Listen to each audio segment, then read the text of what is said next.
Legends abound of an ashen-haired girl whose coming heralds the end of days. A child born of elder blood, shoulders burdened by the weight of incredible purpose, who ushers apocalypse long prophesied and stokes a brilliant age of rebirth from the continent's frozen remains. This child accumulates many epithets as she grows to fill her destiny. The lion cub of Cintra, the child surprise, the child of destiny, the swallow. Hers is a tale of growth, of survival, of discovery, tragedy, and triumph. She fans the flames of war that engulf the continent. In her wake, kingdoms fall, monsters devastate the land, and a chilling frost threatens to encase the world in an icy tomb. But who is this person really? Who sits in the eye of a maelstrom, the winds of which whip the continent into frenzy? Who is Cirilla of Cintra? Before we begin, I want to give a huge thanks to all of my supporters on Patreon. You are truly fantastic, and I'm so grateful for the patronage. Alright, let's dive in.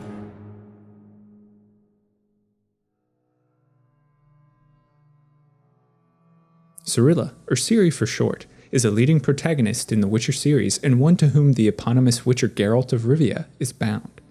Her journey begins as a cloistered youth, wrapped in the purple comforts of royalty in the northern kingdom of Cintra. Like any child, she carries an innocent naivety about her. She's impatient, impetuous, and at times insufferable, used to the entitlement given by her station. But powerful forces descend swiftly on Ciri and raise the walls of her protected youth with violence and bloodshed. She must abandon her innocence, foster independence and maturity to escape capture by one of myriad deadly agents prowling the continent in search of her. As she develops, a dark stain colors her disposition, and the bard Dandelion gives us this description. I have known people who said that right away, from the very first encounter, they sensed the foretaste of death striding behind the girl. And indeed, the macabre follows the lion cub wherever she walks. The continent's dangers teach Ciri to trust no one, kill coldly, and seek revenge with unflinching malice, that the woman she becomes bears little resemblance to her impressionable youth.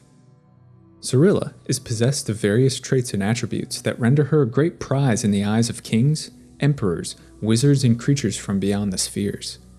4 such traits mix within Ciri. Their combustible blending grants her import and innate skill, and also burdens her with conspicuous attention by the various factions that roam the continent. Cirilla is first a child of royalty. Born to the noble line of Queen Calanthe of Cintra, her titles and claims are a key to open opportunity's door. She is also a child of mystical prophecy. Ciri's description, her powers and skills shape her into the missing piece of an oracular puzzle professed by the elf shaman Ithilien ep Evenine centuries prior. This prophecy tells of the end of days, the time of ice, and Ciri's role as both herald of destruction and beacon of salvation.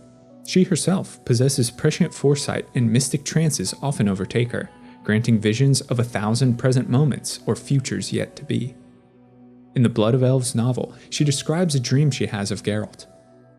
What a strange dream I had, the first where I wasn't afraid, the first which wasn't about me. I was an observer. I saw everything as if from above, from high up, as if I were a bird, a dream in which I saw Geralt. Unknown to her, Ciri's dream is a small glance into events unfolding presently. The accuracy of her clairvoyance is startling to all that bear witness. The young princess has a deep-seated strength, an ability to control chaos and unleash its magical potential to bend space and time around her. Ciri is a source, a rare individual that acts as an unrestrained conduit of chaos, who can, if properly trained, wield large surges of energy with which to cast spells unparalleled in their devastation. But as Enchantress Triss Merigold relates to the Witchers of Kaer Morhen, there's danger inherent in her ability. Uncontrolled powers are an ominous thing, for both the source and those in their vicinity. The source can threaten those around them in many ways. Her power as a source is amplified by the presence of elder blood flowing within her veins. As a descendant of Lara Doran ap Shydal, a knowing one, elf from another sphere, and being of the bloodline experiment, Ciri is possessed of an expertly scrutinized and controlled genetic makeup, the purpose of which remains hidden from her for quite some time. Nonetheless, elder blood bestows unique control over the foundational elements of reality, a symbol of either salvation or destruction. Finally, she's a child of destiny, bound to Geralt of Rivia through the law of surprise and charged with tremendous purpose. Fate weighs heavier than a sword, but cuts absolutely. Ciri spends much of her story developing the inner strength needed to wield such a weapon. Unfortunately, external forces hunt her across the continent, wishing to use these 4 attributes for dubious means or dangerous ends. She's pursued through forest and mountain, across field and bog, beyond the desert and even beyond the edge of the world for what she represents. Promise, power, prophecy. Born Cirilla Fiona Ellen Rhiannon, the Queen of Cintra, the Princess of Bruges and Duchess of Sodden, heiress of Inisard Skellig and Inis-an Skellig, and suzerain of Atre and Abiara, Ciri is the child of Princess Pavetta of Cintra and the Nilfgaardian Emperor Emhyr var Emreis, who was, at the time of her birth, masquerading under the false identity of lowborn Knight Duny. She is the heiress to the throne of Cintra, a small but proud northern kingdom that earned a respected reputation through the martial actions of Queen Calanthe, the Lioness of Cintra and Ciri's grandmother. Calanthe shed much blood to stabilize her kingdom and carve out a modest swath of territory. Great trauma befell Ciri in her earliest days when a surging storm of dubious origin and fueled by magic overtook her family's ship while sailing the usually calm waters off Cintra's coast. The vessel was destroyed, its hull shattered, all passengers and crew lost to the endless azure abyss, all save Cirilla. In the storm's wake she was orphaned, her parents among those unaccounted, and the Cintran royal lineage precariously close to termination. Calanthe took the vulnerable child under her wing and tutored Ciri in the ways of courtly intrigue, regnal politics, and duty as her heir apparent, so that she might rule with a just hand when the day of accession arrives. Her time spent under scrutiny of the lioness's watchful eye earned Ciri the moniker Lion Cub of Cintra. Though she shirked her royal duties and much preferred to play with other children, a sense of calm soon settled Ciri after the loss of her parents. Normalcy and time scabbed over the gaping hole left in her wounded heart. Ciri's idol shattered with the Nilfgaardian invasion of Cintra. This surprising act of brutality caught the proud kingdom undefended and marked the First Northern War. The Empire had long been gathering territory and arms with which to strike the northern kingdoms. Its resources inexhaustible, its armies innumerable, Cintra could do little but drown in the tidal wave of Nilfgaardian aggression. Valiant Calanthe was slain, the capital was ransacked, its people raped and massacred, but destiny had other plans for Ciri. The Lion Cub escaped both death and capture. Though she survives in exile and her kingdom lies in smoldering shambles, Ciri is the only legitimate claimant to Cintra's throne.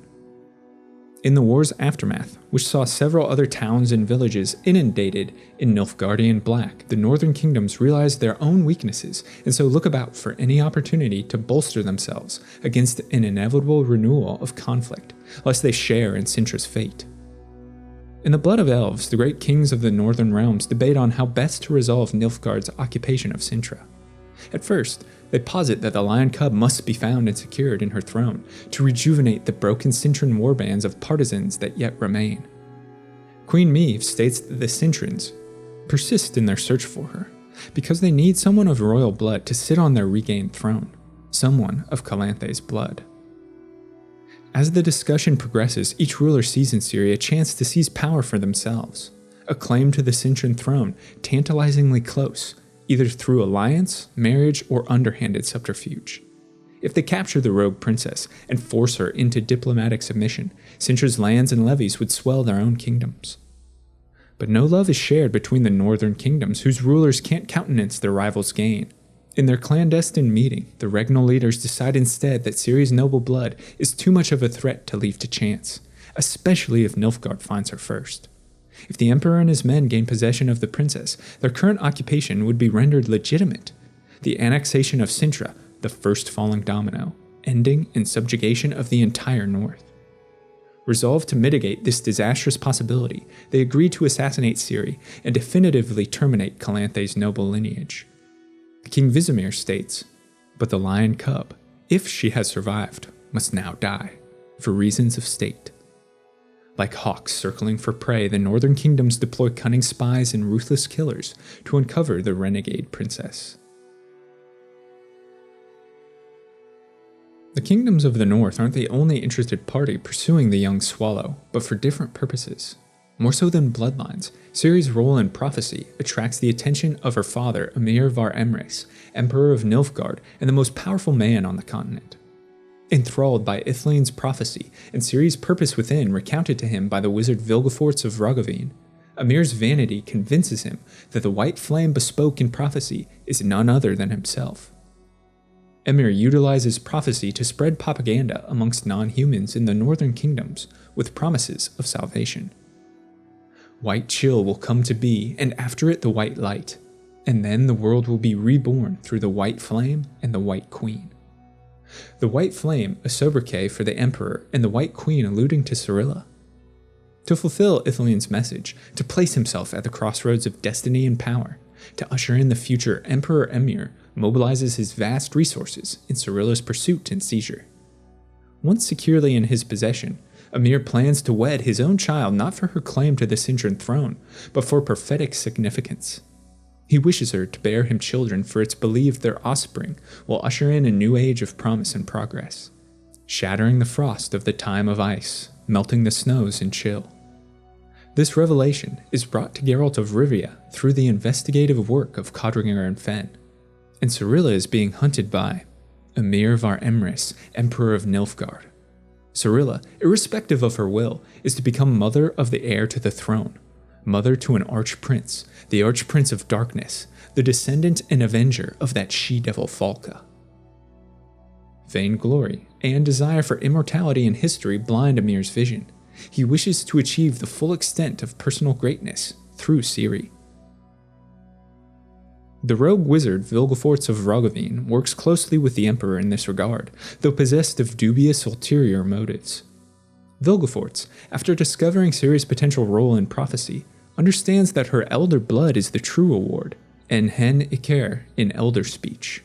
Through meticulous scrutiny of ancient texts and whispered futures, Vilgefortz learns of the latent abilities surging through Ciri's veins and the heritable traits to which she can bear future generations. Her power as a source, her possession of Lara Dorren's gene, represents a weapon of limitless magical destructive potential. The ambitious wizard, whose purpose is accumulation of power at any cost, wishes to capture Ciri for himself, unlock the secrets flowing in her veins, and use her as a tool to reach omnipotent heights.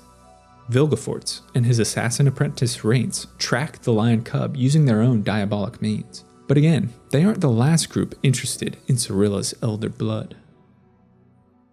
Stories flit on the breeze of an ethereal, nightmarish cavalcade, a band of shades that gallop across the firmament and herald apocalypse. The Wild Hunt, also called the race of Morhog, are believed by humans to be portents of doom and terrorizers of kingdoms. These spectral riders reside on another sphere within the cosmos, and are in fact a race of elves known as the NL, a race to which Ciri is bound through the bloodline of Lara Dorren. The elves of the Wild Hunt are interested in the lion cub for her thin but unbreakable connection to their own kind. Lara Dorren ap Shaiadal was a product of the Elder Blood program, a genetic project initiated by the NL intended to create an extraordinarily gifted child possessed of sufficient magical strength to bend reality, space, and time to their whim, thus allowing the elves to once more travel and conquer the realms as they had done in ages long past. They tested genes, manipulated family lines, and altered heredity to mold the Elder Blood, distilling and consolidating its power with each successive generation. Lara Dorren's blood contained great reservoirs of strength. Her genes mutated to yield what the NL most wished. But rather than continue the line and interbreed with predetermined families, Lara instead fell in love with the human wizard Creganan of Lod. A gross betrayal to her people and her family. The mixing of races and bloodlines diluted Lara's heredity and nearly destroyed the Elder Blood project as related to the Witcher by the NL sage Avallac'h in the Tower of Swallows. She was meant to bear an even more special child. Engaging with the seed of a man, she ruined that chance, wasted hundreds of years planning and preparation. But Lara's descendants still hold residual traces of Henneker, her elder blood. Among them, Cirilla of Cintra. The connection between the two is hinted at several times throughout The Witcher, when Vilgefortz reveals to Geralt a painting of Lara's likeness that bears strong similarity to Ciri's own countenance. The discovery that Tor Lara, the mystical tower of goals, connects to the equally mysterious Tor Ziriel, Cirilla in Elder speech, and the tale of Laura Darin as documented by the elves. And though she was surrounded by the blizzard, the night and the winter, spring suddenly bloomed on the hilltop and fanwed flowers blossomed. Even today do those flowers bloom in only two places, in Dol Blathana and on the hilltop where Lara Doran ap Shaiddal perished. This same flower blossoms along the trail outside Kaer Morhen, where Ciri's blood drawn from cuts and bruises has watered the earth, confirming she is of Enhen-Eker. Conquest and devastation continue to drive the elitist NL. They dispatch the Wild Hunt to recover the last descendant of Elder blood and reclaim their lost weapon. The Spectral Riders pursue Cirilla through both dreams and the waking world, many times calling out to her to join their hunt. O child of the Elder blood, you belong to us. You are ours. Join our procession. Join our hunt. We will race into the very end, unto eternity, unto the very end of existence. The NL hold that those who follow the Swallow, Ziriel, will achieve salvation and survive apocalyptic Ted the Wraith. They are undaunted in their quest. They desire to tap into Ciri's blood, the powers of which are described to her in the Tower of Swallows. The Elder blood that flows through your veins gives you power over time and over space, over the dimensions and the spheres. You are now master of the worlds, Ciri. You have a mighty power. The promise of a second NL Golden Age rests heavily on the success of the Wraiths of Morhog and exploitation of Ciri's latent potential. Dogged by the most resourceful, influential, and sinister forces on or beyond the continent, and yet lacking command over her significant innate powers, Ciri's last haven of safety lies behind the protective custody of the Witcher Geralt of Rivia and sorceress Yennefer of Vengerberg. Above elder genes, above prophecy and royalty, above all else, Cirilla is a child of destiny. Destiny's invisible and inviolable threads bind Ciri's fate to Geralt's, invoked by the law of surprise.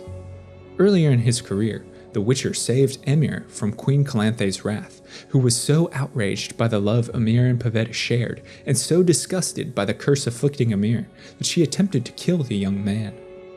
The Witcher's intervention spared Var Emre's life, and as recompense, Geralt invoked the law of surprise. He demanded that which you already have but do not know, and Princess Pavetta, unknown to all, had at the time just conceived fetal Cirilla within her womb. Thus were Geralt and Ciri forever bound. Destiny holds particularly strong superstitions among Northerners, and the auspicious birth of Cirilla as Emhyr and Pavetta's child marked her with Destiny's indelible brand. No force on the spheres or in the dimensions can bar them from fulfilling their shared purpose. As a child surprise, she is Geralt's charge. To this end, the Witcher does all in his ability to drive off the dark forces swirling around Ciri, and to equip the lion cub with the skills needed to face such implacable foes. He takes Ciri to the Witcher fortress of Kaer Morhen, where she learns the martial arts of swordplay, of defense, and of cold killing. Once her status as source is known, Yennefer of Vengerberg accepts Ciri as her ward, where the lion cub learns to train her surging chaos. As a source, Ciri is a danger to herself and all around until control is mastered. Geralt and Yennefer act as surrogate parents to a child who has lost much and who is hunted across the continent for her potential. Their companionship, their protection, and their compassion are all on which Ciri can rely until she fills her purpose. On her shoulders rests the fate of kingdoms, and in her hands, the fate of the cosmos. Cirilla of Cintra, the child surprise, in whose veins runs blood royal, blood elder, blood of terrible purpose. Marked by prophecy, sought by kings, hunted by evil forces, a violent maelstrom threatens to uproot her and carry her on the winds of time. Ted the Wraith, the time of end, the great frost approaches. Ciri must rely on her Witcher training, her powers as a source, and her own cunning to withstand such gales. Her fate and the continents are one. She dances on a knife's edge. Success yields salvation, failure, oblivion. To which side will she fall? Thanks so much for watching and listening to this video on Cirilla of Cintra. Now I want to hear from you. Let me know your thoughts on Ciri, the Elder Blood Project, how she fits into prophecy, as well as suggestions for future videos in the comments below. And if you're a fan of lore and storytelling, subscribe to the channel, check out the podcast or the blog, where content is uploaded frequently. I want to thank my amazing supporters over on Patreon who make all of this possible, and I couldn't do it without their fantastic support. If you'd like to become a lore luminary for access to me, a great community, written scripts, and early video drops, head to patreon.com/thelorebrarians to learn more. Until next time, go forth and explore the lore.